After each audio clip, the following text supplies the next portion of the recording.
শুনাচোন, তোমালোকে আৰু কাৰোবাক লগত ৰাখিব খুজিছা বোলে? হয়, আজিৰ পৰা এটা ল'ৰা থাকিব। আপুনি গম পাইছে হ'বলা, বৰ ভাল ল'ৰা বুজিছে, কিন্তু অলপ অভাৱত আছে। তাকে কিন্তু এনেকৈ জাকে তাকে আনি ইয়াত সোমোৱাৰ আগতে আমাক অন্ততঃ সুধিব লাগিছিল। আপোনাক? কিয়? আপুনি যে আজিকালি অভিজিৎ গগৈ গাড়ীত ঘূৰিবলৈ লৈছে, আমি জানো কাৰণটো সুধিছোঁ? যাওক, কিছুমান খবৰ আমি আগতে পাই যাওঁ বুজিছে। মিছাতে নূৰৰ চাহটো ঠাণ্ডা হ'ল। ধৈ,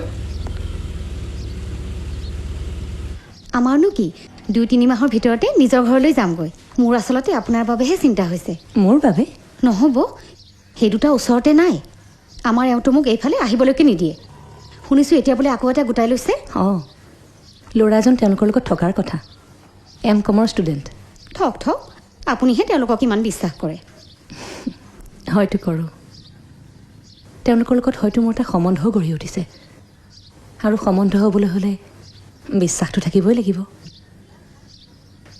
অৱশ্যে বিশ্বাসঘাতকতাও মোৰ কাৰণে একো নতুন কথা নহয়। আপুনি বহকচোন। বাইদেউ, কিহে? তোমাৰ যে ঘৰৰ মানুহজন তিনিচুকীয়াত আছে, আমিচোন গমেই নাপাওঁ। অজ্ঞাত বাসত আছে নেকি?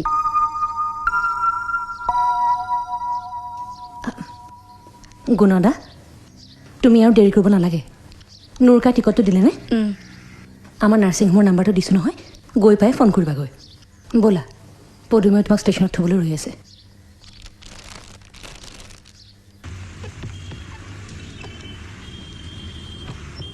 কোন সৰ্বেশ্বৰ ৰাজবংশী? সেই যে মাটি এটুকুৰাৰ কথা কৈ যে টুপি পিন্ধাব খুজিছিলোঁ। হে, আৰে বিচনাৰ তুলিৰ তলতে যে SBI, UBI চব খুলি থৈছে। সেইজন ৰাজবংশী।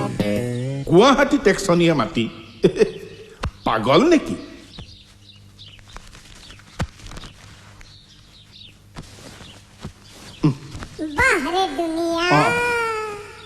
ক'ৰবাত যদি মাটিয়ে ঘৰে পাওঁ তেতিয়া কিন্তু ল'ব পাৰোঁ। মনত পৰিলতো? ঠিক আছে, মই আজিয়ে সৰ্বেশ্বৰক ঘৰটোৰ খবৰ দিওঁ। কিন্তু ঘৰ কিয়? এই ঘৰটো মালিক যে অৰুণাচলত থাকে, ঘৰটো ইয়াতে এনেইহে পৰি আছে। তয়ো আজিয়ে যদুমণিক ধৰ।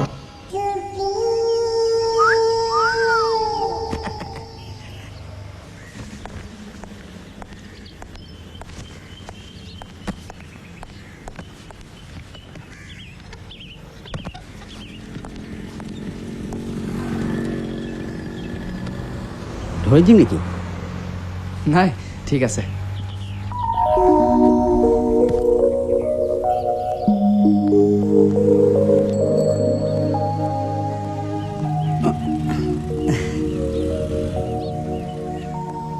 অলপ গধুৰ, চব কিতাপে আছেতো।